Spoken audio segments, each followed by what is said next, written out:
Hello everyone and welcome back to Local Liberty. It is August 8th, 2015. I'm your host, Brian Saucier, and this is our co-host, Shane Goodrich. And we're here to continue a conversation about individual liberty in our community and abroad. This is part 2 of our segment on education. We discussed last week, sort of set up the question, talked a lot about some of the parameters around how do we decide whether or not schools are actually failing. Of course, we have to know success criteria if we can determine whether or not those criteria are being met. So we're focusing on the work of a former school teacher, John Taylor Gatto, an award-winning school teacher in New York City. He laid out his version of why schools exist, and we discussed that. But before we dive in too much to the second episode, we want to have a little up-to-date discussion on what's happening in our town. I'll go first real quick, and one of the things we've been talking about is what's happening in our gardens. I am somewhat disappointed to report that my beloved pole beans are probably going to be a flop this year. No! That is unfortunately a part of just gardening life is every year something flops and other things do great, and it's constantly flipping. What is because of the damage that happened to the pole beans? No, that was actually nothing. It is the Mexican bean beetles, and this has nothing to do with immigration. This is just a particular pest that has decided to swoop in and pretty much destroy all the beans. How do you get rid of the pest? There's on the scale I have. Manually picking them off is really not feasible, especially once you've let it reach the infestation point. You can do lots of chemical spraying, which is not even all that effective.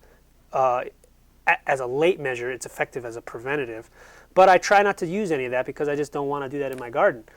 Really the answer, and I think this is a great example of, this is the number one saying, I think the best saying I ever came across, anything to do with gardening. The best fertilizer for your plants is the gardener's shadow, meaning you need to be in your garden regularly to detect these kinds of problems early on, not to mention doing things like weeding and watering and just keeping your plants happy. So that's just the way it goes. It's a bummer sometimes, but it's like last year the corn was a flop and the corn's doing awesome this year, and so it evens out. It is sometimes very, very demoralizing, but you plant something else, and all of a sudden, hey, look, I'm happy again because now this is growing. That's how it goes. So, Shane, what's new in your neck of the woods? Well, I have happier news to report. I have finally, after many, many months, finished my Mill Museum trailer. I created a trailer for the Textile and History Museum in town. It's a promotional trailer. It tells you what the museum is about, why it's there, and what we do. So if you go to the Mill Museum's YouTube channel, that's the Mill Museum, just put in quotes, go to YouTube, and then you'll see it's the first channel for visitors. It's actually the trailer, because when you go to YouTube, you can set up a trailer. So they go to it, you click on it, and you'll find out all the wonderful things you can do at the Mill Museum and how you can get involved. That took me so many hours. The whole project altogether probably took over 100 hours. The editing alone took 45 to 60 hours. It was crazy, but it's really made me happy that all my video production skills, which I had no video production skills 6 months ago. I had zero. And now I've created this trailer, which was relatively complex. So I'm really pleased. And hopefully I'm going to be bringing some of those skills along to Local Liberty, my other show, Geeks of the Movies, to spiffy up the intros, the outros, make things a little nicer. But there's only so much one person can do. But it's an ongoing struggle, ongoing thing. One step at a time. Sometimes you make mistakes, just like you said with your garden. Sometimes you come up with an episode and you go, oh look, the audio is bad. Oh look, this is bad. Oh look, I screwed up with this. But you just keep moving forward and you keep getting better at it. So I'm excited that this thing finally has come to fruition. So I planted the seed 6 months ago, and now it has blossomed into an amazing bean pole teepee. Excellent. Determination is where it's at. Well done. Okay, so let's dive into this part 2 of our discussion on education. I will very briefly review a key point from last week, which is the 7 lessons that John Taylor Gatto determined he taught in school. And I'm just going to run through these, list them. The first lesson was confusion, then class position, indifference, emotional dependency, intellectual dependency, provisional self-esteem, and then finally constant surveillance. So if you want to know more about what those are, check out part 1 of our discussion on education. Okay, so now where we'll dive into a little bit further of what our educational system is all about, let's talk about a little bit of historical numbers. And we'll just use one data point, which would be literacy rate. The educational system as we know it today got its start in this country in Massachusetts in the 1850s. So let's just use sort of a beginning and end, or beginning to current comparison. The literacy rate in New England, beginning in colonial times and then peaking in the 19th century, around the time when public education came into being, the literacy rate in New England was effectively 100%, or as close as it could get as mattered, meaning every single adult knew how to read. And it should be noted that in the colonies during that time period, we were the most literate people in the world. The colonists were the most literate, well-educated people in the world at that time. Yep. The Puritans had a long tradition of education and educating their children, and it really paid off. Yep, and it was it was cultural. Right. It was social. It was just innately valued in the traditions back then that, as I think it would be today, everybody understood literacy, basic math capabilities. These were really good things that everyone should strive to in the case of the Puritans, the reason it was so highly valued was because they had to read the Bible, because they had broken away from the Catholic Church. Now people can actually read the Bible because it's in a vernacular language. It's in a language they can understand. It's not in Latin anymore. So we want to make sure everyone can hear God's word. Now, regardless of whether you're religious or not, this is just an historical fact and how it started, why these people are so important to these people culturally. You must understand. You must be able to read the Bible. But of course, even though that started within just being able to read the Bible, those literary skills, they transferred to other things, and people started reading the newspapers and started understanding the world in general. So one of the reasons why our revolution was so successful is because the people that were part of the revolution, the ground level, actually understood what was going on. If you compare us to the French Revolution, the peasants couldn't read, so they didn't really know what they were doing, and that revolution became a disaster. Education is important, and the Puritans, it was important to them. And why, in a way, another way to describe it, like you take the church example. The old model was you had one priest or two priests that could speak or read Latin, and they were the only ones that even had a chance of seeing what was in the Bible. And what you had was a top-down hierarchy of one or two guys was going to tell you. They were going to be your expert, as we discussed last week. They were going to be your expert to tell you what the Bible said. And what you had in the Puritan tradition and others along those lines in colonial America, and later on after the Revolution, was you had a decentralized form of information being disseminated, and that was that decentralization bled into all facets of their life. But let's talk about when one form of decentralization evaporated in Massachusetts in the 1850s and became a wholly centralized solution that was for educating young people. What happened to our literacy rates? Using the state's own numbers, 150 years later, our literacy rate has gone from, let's say, effectively 100% to 90% stated. So now they're not even claiming that everybody can read anymore. And you can call into question that 90% number and saying, well, these, what percentage of that 90% today that's being labeled as literate, how literate are they? Are they literate like a college professor or literate like a first grader? So basically, aside from the numbers, you can just draw the conclusion that our overall competency and rate of ability to think, which manifests in some basic stuff like reading and writing and arithmetic, it has dropped significantly since the institution of compulsory schooling has come to be in this country. So then, what is compulsory schooling? Basically, if there's any kids happen to be out there watching this show, the way you can what you can take away from the term compulsory schooling is, if you don't go to school, your parents will go to jail. That is the overall effect of what compulsory schooling means. And again, you can categorize this, and it's compulsory in two ways. But the first way is you have to attend or else. And it's sort of, it goes along in the same vein as a whole host of other ideas, if you want to call them that come from the government, that it's an idea that's so good that you're forced to accept it. So that's the first way that it's compulsory. The second way that it's compulsory is you're forced to fund it. And again, kids, if you're watching, maybe. If you're watching, kids, you're doing a good job. You're already beating your peers by watching Local Liberty. Absolutely. Your parents are forced to pay for the public school system, whether or not they think it's a good system, or whether or not how much they use the system.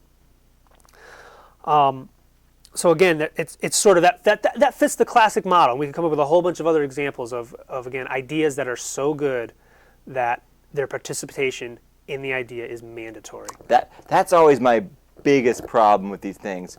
Okay, so you want to have this baseline thing there, so people that fall through the cracks can have access to education, can have access to healthcare, can have access to this.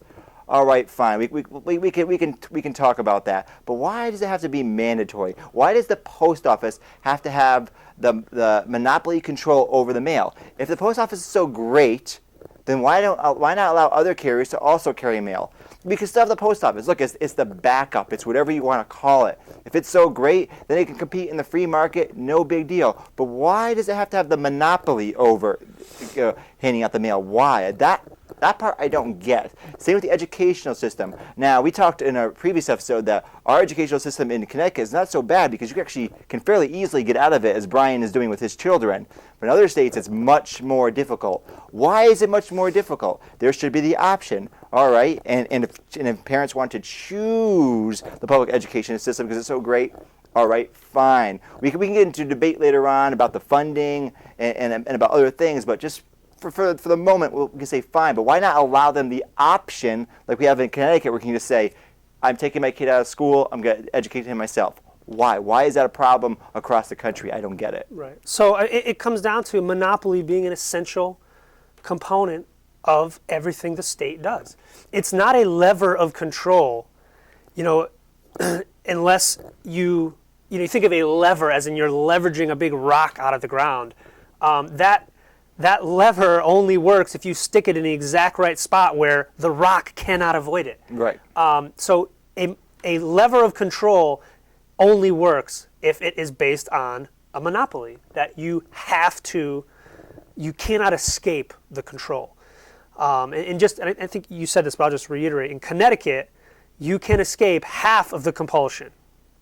You can choose to just remove your kids from the school system and say, have a nice life, see you later. But you are still forced to fund the system that you don't want to participate in, which is those are wrong. Those are equal wrongs in my view. Okay, so next point. This is something that comes right out of Mr. Gatto's books, and I wanted to bring this up because I think it's a good way of describing, of laying out the ideas behind everything we're talking about. This is in the with the background of talking about, like I said in the first episode, everybody loves to talk about our school system failing, and our system is failing. It's a trope now in politics. It's Right. just what you say. You're asked about the public education system. Oh, it's failing. It's failing. That's what you say as a politician. Right. And then in the turn of the failing school system is, for guys that are a little more, I'd say, getting closer to the truth, they tie in the where portions of our society are falling apart. They tie that into maybe it's related to our school system. Well, what John did, and I don't have all the details here in his book, was he sort of mapped out the time children have in a given week. And they're spending, 30, 40 hours in school, not counting busing. They're spending, then they're spending some time with their family. They're spending a few hours with their friends. They're spending some time sleeping. They're spending some time eating. And he said, and he laid out a pretty good case that says there's two things that dominate children's time. And if we're going to talk about our society deteriorating in some way, there's only two possible blames for it, because there's two things. There's no time for children to be damaged by anything else, and those two things are the educational system and television.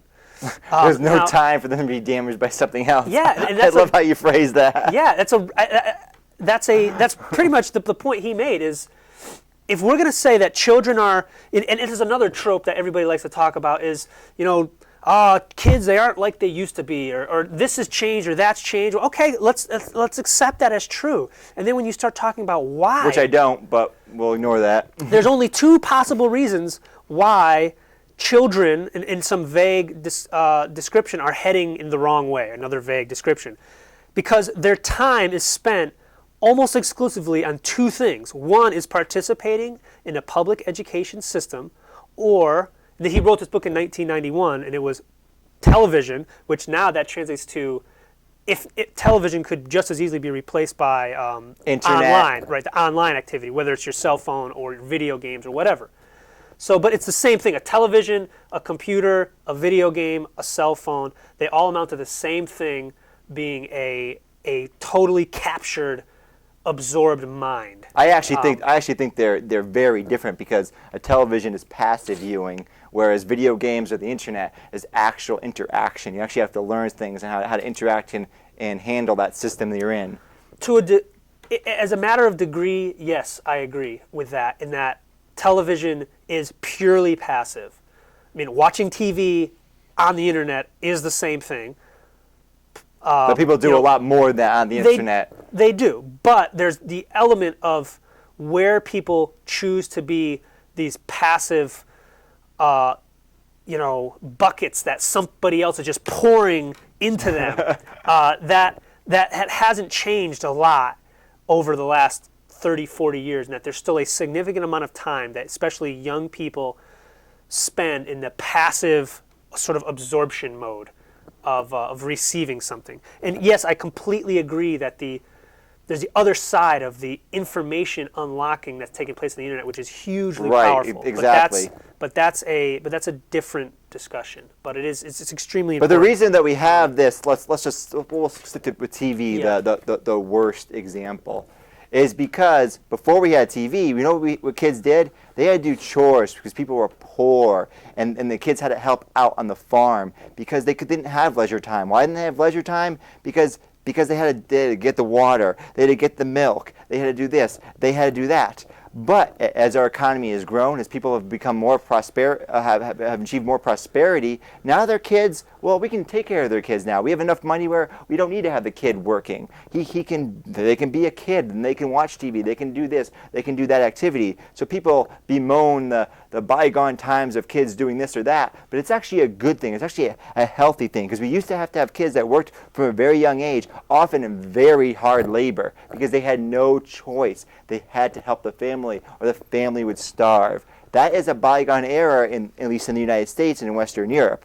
That's still the case for much of the world, though. So the economic analysis of what you're saying there is exactly true, in that prosperity has greatly altered our level of leisure. Actually, not even leisure time, it's time where we don't have to very directly sustain our own life. Right. The basic needs. You don't have to attend to your basic needs, because it could be leisure or it could be work in another capacity. So same with the kids. The kids could be involved in something useful. They could be on the internet researching. They could be involved in creating things that are interesting and useful, or they could be the classic brain dead zombie watching TV. And I'll say, without any doubt in my mind, that replacing or filling the leisure time with something like television is worse than not having leisure time. In that and again, we're not let's assume, survival is being met. That passive state of just staring in this captured, totally no input, no energy, no thought required, the less time people spend in that state, the better. Children, adults alike. I agree. So, definitely. Yep. So that's one of the points John makes, that school, in a lot of ways, Is that state. yes, it's not to the same degree, but it has a lot of similarities, in that you are sitting there passively in a classroom absorbing what some authority or some expert is throwing at you. Actually, I think it's in some cases worse. I went to a public education system, and I also watched TV at home. And a lot of times when I'm watching TV at home, I was more interested and more engaged. So when I was watching the Serengeti documentary about the lions and the giraffes and the cheetahs, I was really engaged in that. I thought, oh, this is cool. Look at the lions and the cheetah and stuff. When I was sitting in school in some boring class talking about nothing that made any sense, this was me. I was the brain-dead zombie. I wasn't doing anything productive. That was just a waste of my time. That's what it was. Me watching the Lion Safari documentary, that was better, much better actually. So school can even be worse depending on the school you're in and the teachers you have. I had other teachers where it wasn't like that, where it was different and I was engaged. But that was the exception to the rule. Yep, you're right. Okay, let's move on to the next point, which is I'm sure if somebody's made it this far through the first segment and now listening to this one, Thanks. the question is very likely to come up in your mind. Well, who would teach our kids, or how would anybody learn how to read if it wasn't for this system? The horror. So I'll start that with and I forget where this analogy comes from, but basically it goes like this. If the state took over the shoemaking industry 100 years ago, we'd be having the debate today that if we privatize the production of shoes, the question would then be coming up from many different areas of life. If the state didn't make shoes, Where would I get my Nikes? how would we'd have children running around barefoot in the winter? The horror. Right. So basically, anything that the state takes over has a way somehow in our minds of drifting towards this imaginary place where only the state can provide some function that they've taken on to themselves, and it's simply not true. This is the problem when you grow up with the state controlling some aspect of something. You're so used to it, you can't even fathom an alternative. You don't understand that before the state took over this, that there was another way of doing it. Like when you study history, you realize, whoa, wait a second, this used to be done privately, this used to be done privately, wait, this used to be taken care of without the state's help? I can't believe it. How did this even happen? Right. Because you're so used to it. And from a young age, you're told, this is good. They have to take care of this. They have to take care of this. Only the post office can send mail. Because before that, it was chaotic. It's sad but true. That's what happens. Mm-hmm. And that's part of, this all ties back into, that's one of the functions of the education system, is to induce this state of mind. So it's a circle. It all ties in together. So basically, when you talk about something like reading, writing, and arithmetic, according to our educator, Mr. Gatto, his claim is it takes 50 to 100 hours to transmit the knowledge of reading and writing and arithmetic to a willing student, to someone who has eagerly engaged, there's no ifs, ands, or buts in their mind. They've decided, yep, reading is a good thing for me. I want to learn how to read.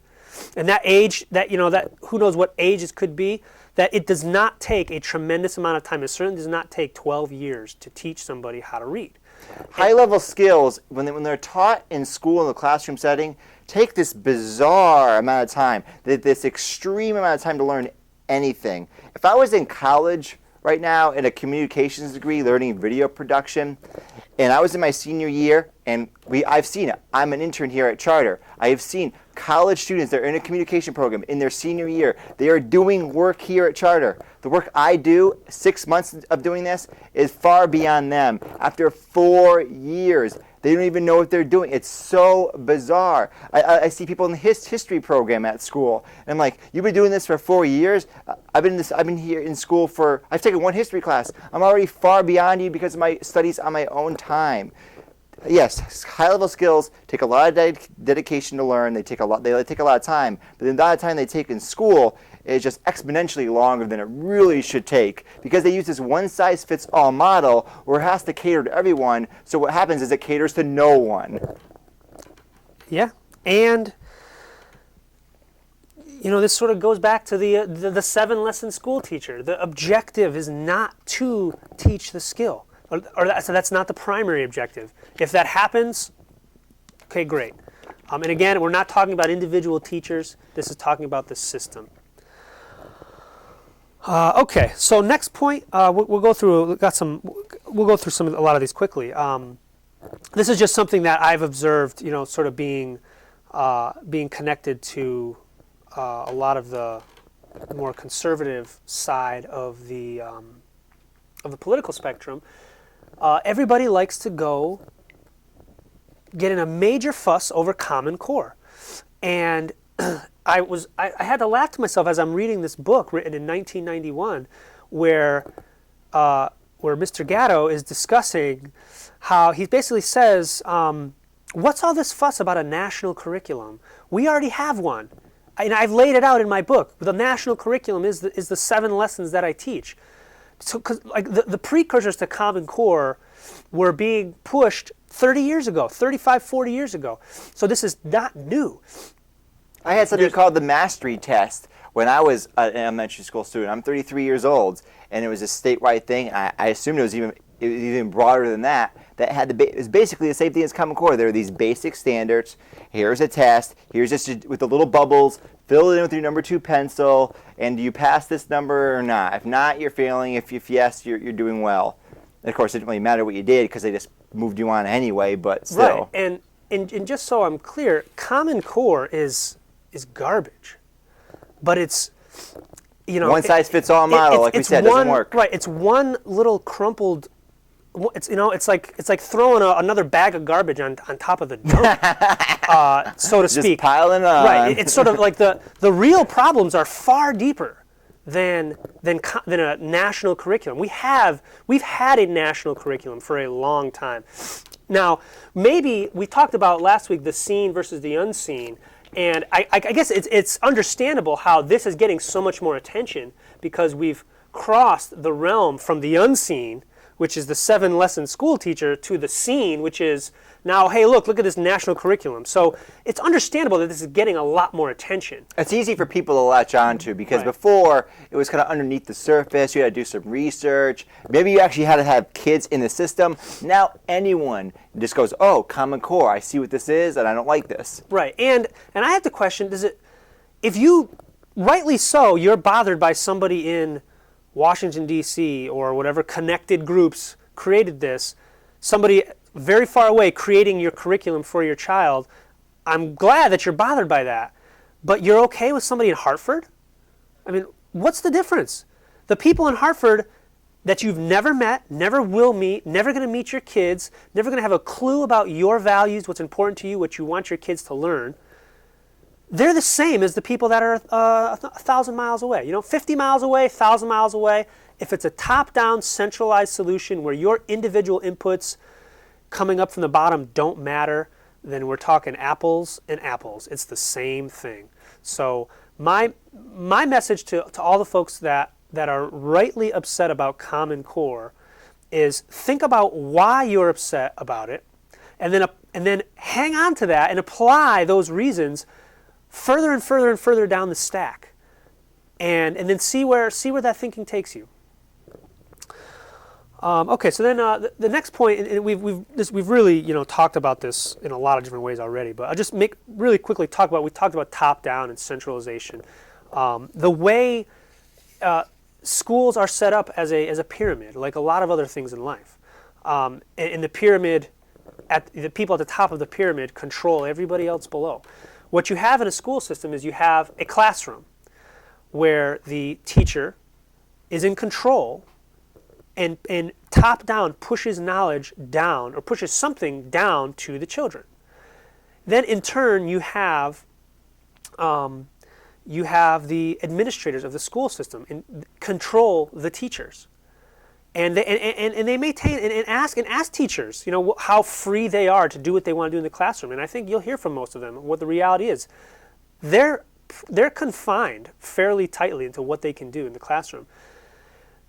I've talked to teachers. So some of the professors I have in college, they previously started in the public education system, and they're like, I just love how much freer I am in college to teach the way I want to teach. There's so many bizarre restrictions I have when I'm teaching, say, a high school level class, that I could easily teach the same thing as I'm teaching right now in college, but I just can't, because there's all these different people in my ear saying, no, you can't do this, you can't do that. There's this board deciding what the curriculum is, deciding what I can't even choose my own textbook.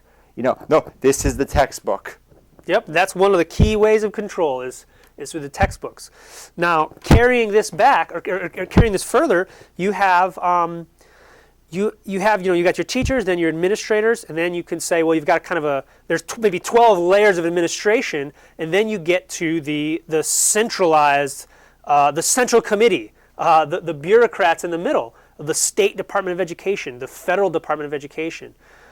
They, in turn, push down their directives to the one level lower in the pyramid beneath them. And then, past the politicians, you have all sorts of private interests that push down directives onto them. And that's where things get really complicated and really messy. But if you go back to what I laid out as my definition of the state, is the private and public individuals that leverage the monopoly of the state for their own ends. And education is a major example of how that carries out. There's a ton of money to be made in educate. Basically, there's the money to be made, one, because it's funded by taxpayers, that you always have a source of revenue, if you want to call it that, and then all the side gigs that go along with servicing this massive revenue stream of the books, the services, the think tanks. It's things. The pyramid gets vastly complicated from there, but you can be sure that it continues to crest. And the bottom line is, you're left with what the system is supposed to be all about. At the very bottom of this pyramid is our children. It's for the children. When in reality, it's anything but. It's for everybody except them. And again, and I'll keep repeating this because I know how this is going to be received by people watching. This is not a condemnation of the individuals within the system. I am talking about the system that lives and grows beyond individuals. It's generational. Right, the system is there. You're forced to work within the system. But we want to change the system as it is. We want to create a new system, tear down this system. But right now we're forced to work in the system. Those teachers that want to be I want to be a teacher. I want to be a teacher, professor at a college level. I don't have to work within the system. I work at the Mill Museum. A lot of that is state funded. It's within the system. There's no choice in the matter, just how it is. Mm-hmm. Yep. So another quick point, and I've had these conversations with folks, and this is something that I just noted that comes up frequently depending on the crowd. It'll say, well, education is in our Constitution. Yes, it is. I should have got the actual... In the Connecticut Constitution? In the Connecticut State Constitution, yes. Thank you for clarifying that. Education is in our Constitution, and I should have got the actual snippet of the relevant sentence or two. But basically what it says is, education shall be free for all, or something along those lines. And, if your economics mind should be immediately questioning the word free. Of course, that's just a complete misnomer. But my point about, it's in the Constitution is, one, it wasn't in the Constitution until the 50s. I want to say there was a revision in the 50s or 60s where this was inserted, which was right around the time which was well into the period when top-down centralized control of our society was picking up full steam. So you have to question the timing there of when this got inserted into our Constitution. And then also my other point is, how about all the other stuff that's in the Constitution that doesn't mean diddly squat? there are so many parts of the state and federal constitutions that are completely ignored. That is this the one that we're going to hang on to? And then my other point is that you've seen from other parts of you may have seen from other segments on this show. The constitutions are not the end all be all for me. I'm glad that parts of our Constitution say what they say, but there are deeper principles at play than what's written on a piece of paper. Getting into things like individual ownership of, in the sense of liberty being about self-ownership, and parents being the exclusive guardians of their children. So these things to me are all far more important than what's written, than a few sentences written in a constitution that is largely ignored anyway. Yeah, I see a lot of liberty-minded folks, a lot of freedom lovers. They'll refer to our national constitution a lot. They'll refer to the founding fathers. And yes, they played a major role in the liberty movement. And their writings played an important role.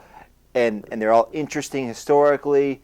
But I don't believe in freedom as a concept because of the Constitution of the United States. Right, it's an interesting document, that's great, but if that Constitution didn't exist, that doesn't suddenly mean, oh, I don't think freedom of speech is a good thing. I don't think that people should suddenly not have the right to own guns. No, that's an interesting historical document, but these principles that we talk about, they are principles unto themselves. They are right because they are right, because I think they're morally right, because I have a right to live my life how I see fit. Not just because 200-something years ago, a bunch of guys came together and wrote this piece of paper. It's an interesting piece of paper, but law and morality do not equate.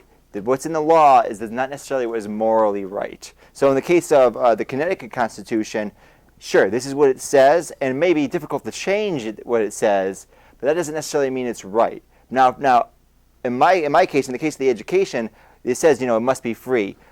Why does that preclude the idea of having competing education venues? Now in Connecticut, it really doesn't, because you can just take your kids out of school and that's great. But across the country, it often does. It often means nope. It just means the state and that's it. And that's our problem. Currently the bigger issue is the monopolistic control. Once we get rid of that, we can talk about other problems. But I don't want to kill this point too much, but I don't want to give Connecticut more credit than it deserves because. Well, you're the one that's raising kids, so why don't you tell me? Right. Well, I'm just saying from the economics perspective, the second half of the compulsion, meaning you're forced to fund this, has a huge impact. What that means is there's tons of people that are not in the situation that my family is, where we can't afford to basically pay for two forms of education. We're funding our own education of our children in our own home and with others in the community, but we're also funding this other system that we don't want to be part of. The fact that you're forced to fund it is a very powerful form of compulsion that, in a lot of ways, can prevent people from exercising their option, their ability to opt out. So, I just want to say I don't want to give Connecticut more credit than they deserve. That's on the funding a good point side. Because it can prevent other people from pursuing their goals when the state has all these artificial barriers. I mean, I often talk about the motor vehicle department. How they charge you for a license. They force you to have insurance. They force you to have this registration. They have all these artificial barriers that for the average middle class person is not a big deal.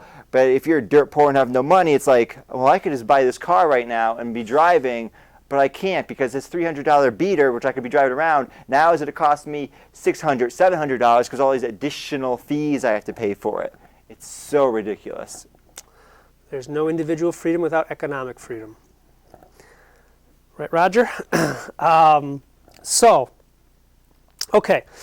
Next point, and this is another one where I will make my case again that this point is not to be a condemnation of parents.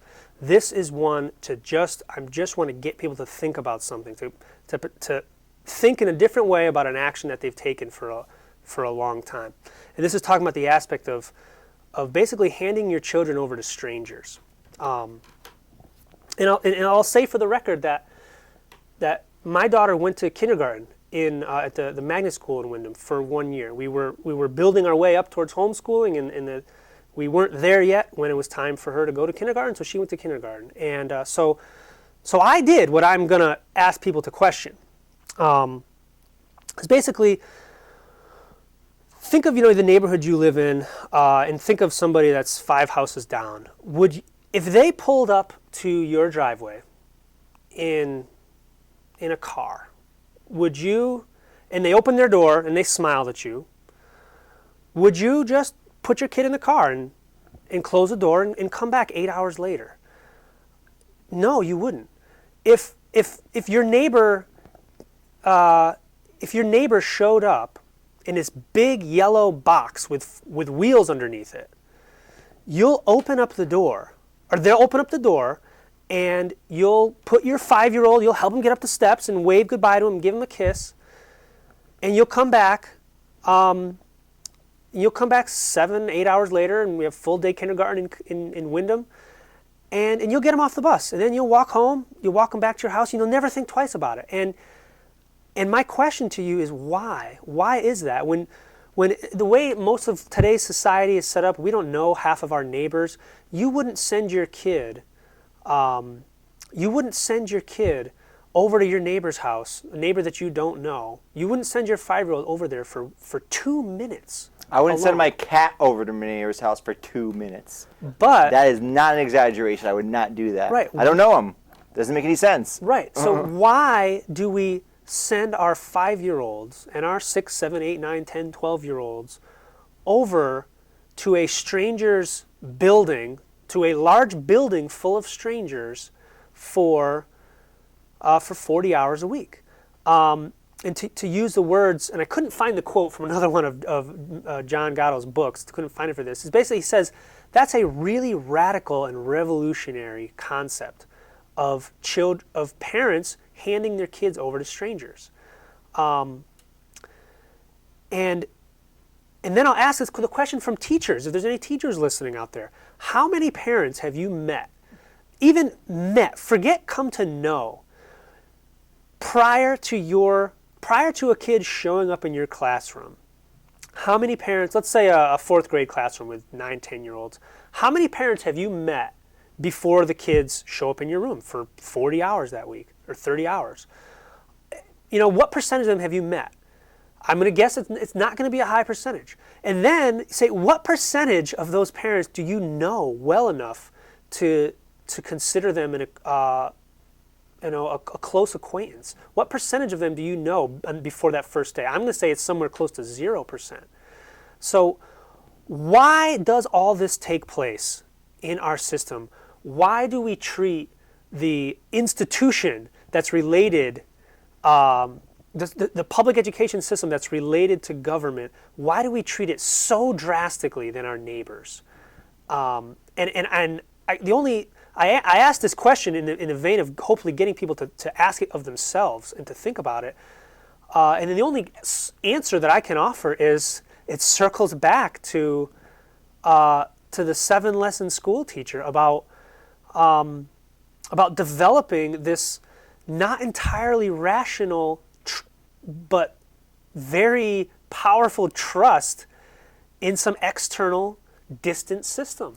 I don't think it's not rational, because throughout history, when kids had to be involved, say on the farm or whatever, the kid might have to go bring the hay off to some dude to sell it to. Right now we get a lot of blowback about kids walking around in their front yards by themselves. That's all the more to my point. When I was a little kid, I walked all over Willimantic, all by myself, with friends. None of the parents cared. It's like, yeah, you go. We'll see you in 5 hours. So the fact that they're going off to school to do this doesn't seem quite as crazy, even though I completely understand where you're coming from, because like I said with my cat, I just want to just give it to a stranger. But in some sense, it's not a complete stranger, because there's some system in place. We have prior evidence to go, okay, I know a lot of other people have done this, and it's not resulted in harm. So it's not just completely throwing your kid into some situation that you have no concept of what's going to happen. So I don't think it's as crazy as you're making it out to be. What I'm trying to draw out is the difference in, we will not, in today's world, in 2015, people will not send their kids into the home of a stranger down the street. They just won't. But we will send them very willingly to the strangers in the big brick building. But they're not the same kind of stranger. No, but that's my point. At an individual level, stranger is a stranger. And I want to draw out why one stranger is treated differently than another stranger. Because they're not a stranger, because I do know something about them. I do know about the system. I have previous knowledge that other kids go to this, that people have been doing this for years. No, but you don't know anything about the individual. I don't need to know anything about the individual. I don't need to know about the individual system. It's just like when I go into a business and I go to McDonald's and I buy a burger. I don't need to know about the individual serving me. I don't need to know about the individuals in the back serving me. I have prior knowledge that this kind of system is in place, it works, and people generally aren't harmed doing it. So this is the same thing. This is different than, I don't have prior knowledge that Jim down the street has been taking kids and educating them and everything's safe. I have no knowledge of that. Just because I don't have specific knowledge of the individuals in the system, I have knowledge of how the system works, and that generally, we're not talking about the education part, but generally kids aren't outright harmed. Now, of course, I was outright harmed in school over and over again, but we're going to put that aside for a moment. If you buy into the 7-lesson school teacher, every single kid is harmed. But we're talking about harm as in like physical harm, or my kid's not going to come back because he got shot or something like that. Now, again, the school I went to and a lot of my friends, we were brutally physically bullied, mentally abused. The teachers didn't give a shit what was happening to us. So it was a really harmful thing for me to be sent to school. But, so we're going to put aside my situation. That's hopefully more the minority of students that have that horrible experience. So most parents, they send their students to a school, especially we'll know the Wyndham public school systems, which are terrible, but if they're in a decent school system, they'll have an idea. They're probably not going to be hurt. I mean, when you sent your daughter to the magnet school, you probably had a basic idea. She's not going to come home with welts on her arms and a concussion because someone kicked her in the head. I mean, you probably had that idea. Physically, she was safe, even if the education didn't really make any sense. Right, so it wasn't like you're sending it to some. There's a building. I'm going to that building for 8 hours. I'll be back. It wasn't quite that. It wasn't that level of the stranger. That's the difference. There is a difference. It's how we interact every day in society. It's why we can go to McDonald's and feel relatively safe about what we're eating, or we go into a mom and pop place and feel relatively safe. Why would we feel safe eating at some mom and pop place? It could be poisoned. Who knows? When we go Halloween trick or treating, that guy could be feeding me poison. But we don't do that. So it's a different kind of stranger. Right. So I hear what you're saying. It's the education aspect, I think, is the stranger part, because you have no clue about that. Well, all I'm trying to tease out, all I'm trying to point out is there is only one institution in this country where people will hand control of their children over to strangers. I agree. There's only one. I agree. It's bizarre. And I want to get people to question why that one gets special treatment. And I don't want to lead into any reasons why. I just want to get people to ask themselves the question, does this institution deserve very special treatment in this particular department of spending huge amounts of time with your children? It's something that is extremely important to parents. So, and it doesn't deserve it. So let me just make that clear, like I'm trying to defend the system. It does not deserve it, because you don't necessarily know the details of what's going on with your children. You should know the details, because some children, like me, like some of my friends, and some other people, they go into the situation and it's much worse than the average student. Yes, for most students, maybe it's kind of just this benign, doesn't really help them or hurt them, but some people it actually actively hurts. So you should know about who you're sending your kids to. There is the element where it is still a stranger, even though it's a system that we understand. So be very wary about where you send your kids, about the schools you send them to, especially in the Wilmette public school system, which is just a complete disaster. I mean, even on like, say, I worked at the Mill Museum. When we do tours there, I've asked the tour guides, the people that run the museum, because they do tours for all kinds of different school systems, what school system gives you the most trouble? What kids consistently cause the most problems, like within public school systems? It's immediately out of their mouth, they're like, it's crazy. The teachers don't care. Some of the teachers are texting on the phone. They're not paying attention. The teachers are sometimes worse than the students, they say. I mean, so it's scary, so be careful. Yep, and the medicine we've thrown at the problem of Wyndham Public Schools is further more distant centralization. And more money, which doesn't get us anywhere. Right, we've turned it over to the state. Okay, so we got 5 minutes left, and I think that's just about enough time. We're going to skip ahead and jump to our conclusions. We are all about offering solutions on this show, not just complaining. No, I just want to rant and hate. Well, that's good for the first 50 minutes. Oh, all We have right, to reserve okay, at least 1/10 for the solution aspect. Okay, so what is the answer? Well, we talked about the two aspects of compulsion. It's the you must attend and you must pay. The you must attend part is, as Shane mentioned and I mentioned, is a little better in Connecticut than it is in some other states, and that homeschoolers can just say, see you later. But the you must pay part is non-optional. There's no question, you gotta pay. So what is the solution? I'm gonna say there's only one. I only wanna make one really minor change to the school system. Leave everything else exactly as it is, and let's see what happens. Let's remove the second part of that compulsion. Let's make it funded voluntarily. Now this is gonna launch the entire question of how are kids gonna read, how are we gonna get the money, how are we gonna do this, how are we gonna do that. Do you want solutions, or do you want to reform something that is truly not meant to be reformed in the way you're discussing it?